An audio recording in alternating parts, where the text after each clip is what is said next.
Закрытое акционерное общество Comturgold Company принимает участие в выставке Экспо-2024. В течение 3 дней посетители выставки смогут ознакомиться с продукцией филиала компании, заводом по переработке шин в городе Токмок Чуйской области.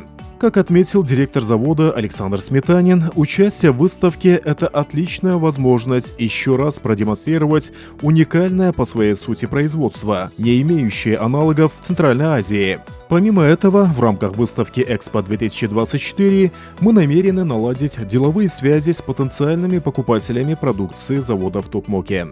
Отмечу, что резиновую крошку можно использовать при изготовлении напольного покрытия для современных детских площадок, искусственных футбольных полей, различных напольных резиновых покрытий в текстильном производстве и металлообработке, сказал он.